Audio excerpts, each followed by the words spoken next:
So, while that's getting ready, to begin with, I want to thank both Catherine and Kayla for the opportunity to come talk to you guys about what I'm doing, but also the opportunity to come sit here and listen to all of this today.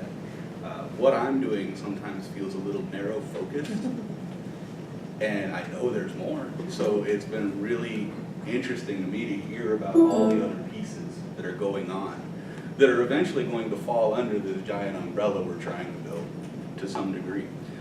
So it was really exciting as I was thinking about how to conceptualize things over the last couple of days to put things together. And also the last couple of months. I'm relatively new, only been around for about 4 months. So a lot of catching up to do. As we just saw a brief overview of what I'm going to talk to you about, what I've been tasked to do is look at outcomes, positive outcomes primarily. What is happening from all the work that's being done? You guys have talked about some of these things already.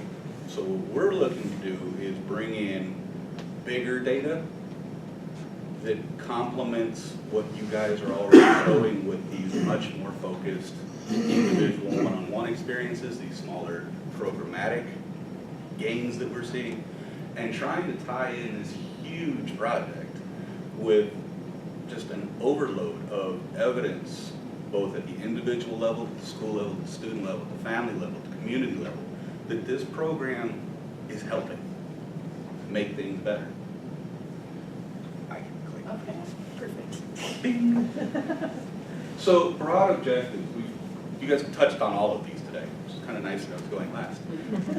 These are just a few things that we're supposed to be thinking about in my workspace of how we're going to track some of these objectives. And again, these are just a few. What we're currently focused on right now are some broad objectives related to the Illinois public school system and some longer term ISU objectives.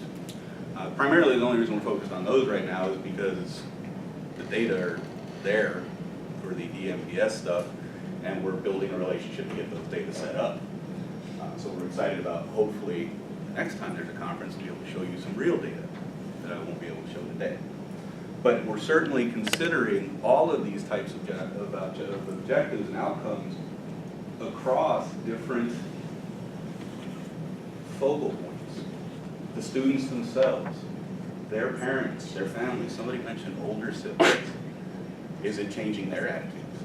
Maybe I can't go to college and find a way to pay for it. Maybe I can go. But what about their younger siblings? Now they're probably hearing from parents, guardians, brother, sister, that this is a real possibility. Environmental goals or objectives, quality of neighborhoods, improving that, strengthening those neighborhoods. Community outreach, extension, partnering with the community. So all of these things were something that we're going to have to figure out a way to assess and look at. And what we've basically been doing is trying to come up with a model of how we're going to do this. This is a big undertaking from my perspective. So, sort of have broken things out, and I couldn't find a great word for this. Proximal works, but the most common definition means short term, and that's not what I'm talking about here. Proximate impacts, what's happening right now. And so I said we're focused a little bit right now on the Des Moines public schools, but that's where things are happening right now. Okay? Primary to the student, around the student. And so obviously their interest and our interest are to assess some of these traditional things. Okay? Increases in positive outcomes. So attendance is a big one. Are students going to class more, going to school? Assessments, kind of run-of-the-mill. Test scores, grades. We go down the road a little bit though. We have some really interesting things we want to look at the high school level. Are we seeing an improvement in AP course enrollment? Are students now taking the initiative to get college credits before they even leave high school? I don't know that other progress or other promise programs have attempted to look at those sorts of things. And then obviously graduation rates from high school. Are students graduating more? We hope. And then we want to decrease negative outcomes, behavioral incidents. Moines Public School wants to see incidents decline because behavioral incidents at school translate to what? Behavioral incidents in the community.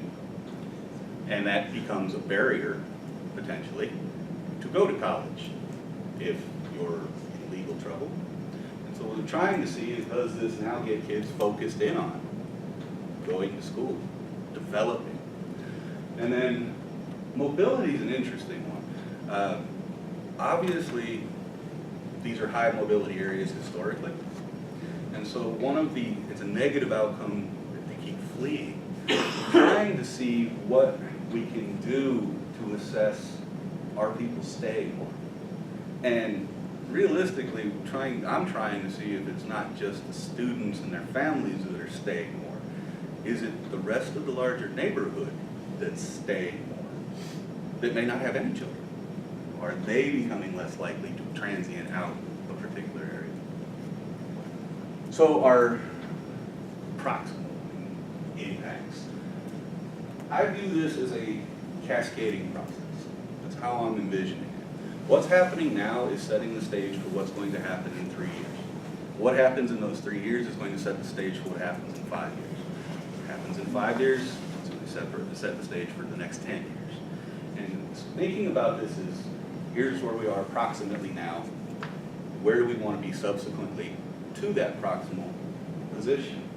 And so these, as an example, fall under the ISU objective. What does ISU want to see out of this?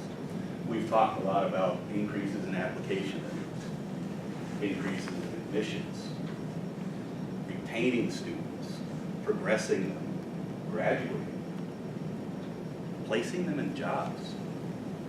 Very little is ever said about what happens to them once we get them graduated. Well, we'd like to see them in high impact careers. That's really the goal. It's the goal for everybody in college. It's to move into something you want to do, you're passionate about, and able to do.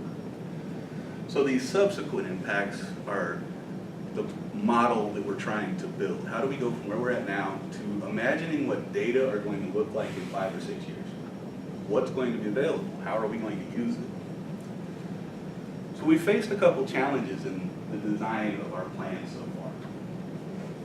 Clearly, the easiest way to do this, particularly with things like the proximate things, outcomes we're looking at, is to compare schools over time. Before the promise started, we go back in time and collect data on things like attendance. How often were kids disciplined? What were test scores like? These sort of retrospective data. And then what happens after the promise starts? And these are not real data. These are what we would hope to see, or what we're expecting to see, is that there is an increase in positive outcomes. Obviously a decrease in negative outcomes. Once that initial event occurs, the promise is made. It might not be as steep, it might be much steeper. We don't know yet. This is my best guess currently. But what we would expect is that the timing will show a disruption. That there's no change in test scores, no change in GPA, no change in attendance, no change in mobility, all of these proximal. And then now we start to see gains in both schools. And that then tells us that the event triggered something. We don't know what exactly, but we're seeing a result of the event. And that's fantastic. It presents another challenge involving context. How do we know every school in Des Moines is not showing that same pattern? How do we know every school in Iowa is not showing that same pattern? So what we really want then is also to be able to look at King and Moulton and some other schools. What's happening in other areas? Of course, that introduces context problems. We heard about context. Neighborhoods. Schools do not exist in vacuums. There are neighborhood barriers. Nobody in the neighborhood went to college. College isn't viewed as important. There's no peers that stress the importance of college. There are neighborhood supports, which is what we're working on through extension and community efforts, right? So then the question becomes, and this is actually a really complicated issue, how do we identify comparable schools? So we took the best shot we could and came up with some publicly available data, both historic data, so 2014, about as close as we could get, and then also some change data. So some of this came from the Des Moines Public School System. And then that wasn't enough to find schools that are similar in terms of their test score performance or their student-to-teacher ratio.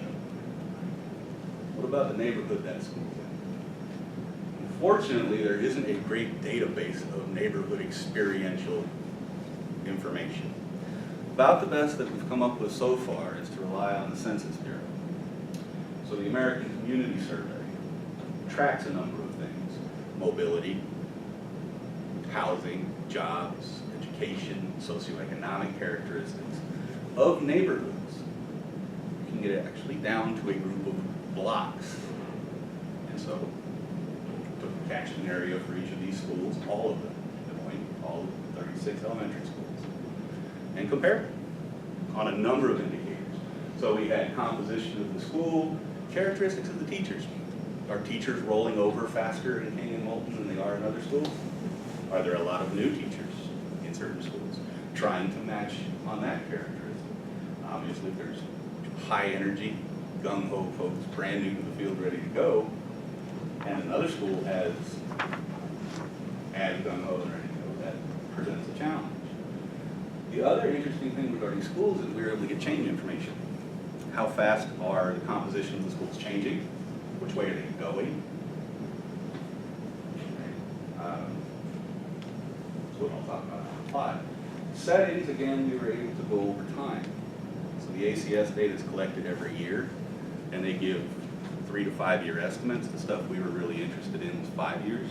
So it kind of gives us a 5-year snapshot of each neighborhood for every school in Des Moines. And there we looked at things like educational attainment, employment opportunities. What is the employment rate around each of these elementary schools? And then we thought it would be really, I thought it would be really easy. Nice computational way of matching things on numbers. It doesn't work. I was actually expecting it not to. So this plot on the side is just one example. I have about 500 of these. I used an agreed upon way of matching things to kick out the obvious schools that are dramatically different. That left me with about 8 or 9, depending on the characteristics that I was looking at. But what happened is mathematically, often, this is the school that's closest, in this case, to Moulton, Garton. Well, there's a plot of Moulton, Garton, and Carver. And you can see that, yeah, Moulton and Garton are reasonably similar. This is growth in students, so attendance increase in percentage, expansion in students eligible for free lunch programs, expansion in students' special education needs, and then obviously expansion, growth of student body, the proportion of student body that's English language learning. Well, earlier we heard Moulton has diverse people. Which of these factors is most important to be closely matched on? This became really more of a subjective decision. I kind of settled on things like English language learning because it seems to me out of these 3 things on the top, that's probably the biggest barrier. School size, free lunch programs, they're all similar in terms of proportions, talking 85% versus 82%. And then special education needs were reasonably close. So this did become much more than a quantitative exercise in saying, oh, this school's close to that one, this one's close to that one. And as I said, we did this for hundreds of different comparisons. And we've arrived at a couple of schools we want to use as our comparisons. And those are the ones we're trying to get the data from. So, what we hope to see now, once we get these proximate outcome data, is similar to that first picture I showed. Promise begins in 2013. This could be attendance, this could be scores on assessment tests, this could be all sorts of things we're looking at.